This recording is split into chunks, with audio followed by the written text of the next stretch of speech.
Hi friends, Vaish recipes ఛానల్కి స్వాగతం.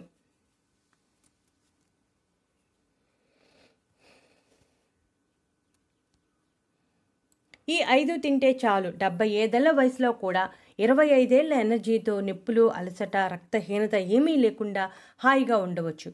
శరీరంలో 100 గ్రాముల రక్తం ఉందని అనుకుంటే అందులో మగవారిలో 13 గ్రాములు, ఆడవారిలో 12 గ్రాములు హిమోగ్లోబిన్ ఉండాలి. ఈ మోతాదు తగ్గితే రక్తహీనత సమస్య ప్రారంభమైందని భావించాలి. ఈ రోజుల్లో రక్తహీనత సమస్య అంటే అనీమియా వయసుతో సంబంధం లేకుండా ప్రతి ఒక్కరిని వేధిస్తుంది. ముఖ్యంగా వయసు పైబడిన వారిలో ఈ సమస్య ఎక్కువగా ఉంటుంది. అలాంటి వారు రెగ్యులర్గా కొన్ని ఆహారాలను తీసుకుంటే ఆ సమస్య నుంచి బయటపడవచ్చు. ఈ ఆహారాలను ఏ వయసు వారు తీసుకున్నా మంచి ఫలితం కనబడుతుంది. ఈ ఆహారాన్ని ఎలా ఎప్పుడు తీసుకోవాలో కూడా వివరంగా తెలుసుకుందాం. రక్తహీనత అనేది రక్తంలో ఐరన్ లోపం కారణంగా వస్తుంది. ఈ సమస్య ఉన్నవారు ఐరన్ సమృద్ధిగా ఉన్న ఆహారాలను తప్పనిసరిగా తీసుకోవాలి.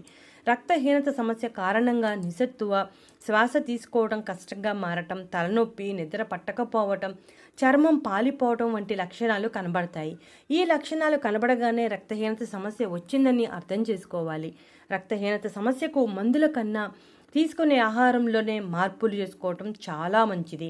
రక్తహీనత కారణంగా రక్తంలో ఎర్ర రక్త కణాల సంఖ్య తగ్గిపోయి శారీరకంగా బలహీనత ఏర్పడుతుంది.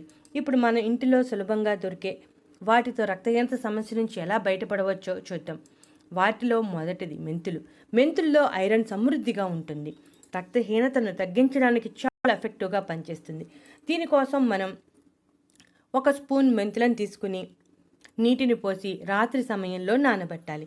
మరుసటి రోజు ఉదయం ఈ మెంతులను నీటిని తాగేయాలి. మెంతులను నమిలి నీటిని తాగేయాలి. ఈ విధంగా చేస్తే రక్తహీనత సమస్య నుంచి బయటపడవచ్చు. మెంతులలో కొవ్వులో కరిగే క్లోరోఫిల్ సమృద్ధిగా ఉండటం వలన రక్తంలో హిమోగ్లోబిన్ శాతాన్ని పెంచుతుంది. మెంతులు జీర్ణ సంబంధ సమస్యలను కూడా ఎఫెక్టివ్గా తగ్గిస్తాయి. కాబట్టి ప్రతిరోజు ఉదయం పరగడుపున 1 స్పూన్ నానబెట్టిన మెంతులను తినాలి. ఇక రెండవది బీట్రూట్. బీట్రూట్లో ఐరన్ సమృద్ధిగా ఉంటుంది. రక్తహీనత సమస్యను తగ్గించడానికి బీట్రూట్ చాలా ఎఫెక్టివ్గా పనిచేస్తుంది. బీట్రూట్ రక్తంలో ఉండే ఎర్ర రక్త కణాల సంఖ్యను పెంచడమే కాకుండా శరీరానికి కావలసిన తాజా ఆక్సిజన్ కూడా అందిస్తుంది. బీట్రూట్లో ఉండే విటమిన్ సి శరీరం ఐరన్ని శోషించుకోవడానికి, ఎర్ర రక్త కణాల పునరుత్పత్తికి సహాయపడుతుంది. ప్రతిరోజు ఉదయం 1/2 గ్లాసు బీట్రూట్ జ్యూస్ తాగాలి. లేకపోతే చిన్నగా 2 ముక్కలు చేసుకుని ఉడికించుకుని తినవచ్చు. ఇక మూడవది కిస్మిస్. కిస్మిస్లో ఐరన్ చాలా పుష్కలంగా ఉంటుంది. కిస్మిస్ తీసుకోవడం వల్ల రక్తహీనత సమస్య నుంచి బయటపడవచ్చు. మనం దీనికోసం ఒక బౌల్ తీసుకొని ఒక 4 కిస్మిస్లను తీసుకోవాలి. వీడియో కోసం కొంచెం ఎక్కువ కిస్మిస్లు వేసాము. దీనిలో నీటిని పోసి రాత్రి సమయంలో నానబెట్టి మరుసటి రోజు నానిన కిస్మిస్లను తింటూ ఆ నీటిని కూడా త్రాగేయాలి. ఈ విధంగా చేయడం వలన రక్తహీనత సమస్య నుంచి బయటపడవచ్చు. హిమోగ్లోబిన్ లెవెల్స్ని పెంచడానికి చాలా ఎఫెక్టివ్గా పనిచేస్తుంది. కిస్మిస్లో ఉన్న పీచు జీర్ణ సంబంధ సమస్యలను కూడా తగ్గిస్తుంది. ఇక 4వది బెల్లం. బెల్లంలో కూడా ఐరన్ సమృద్ధిగా ఉంటుంది.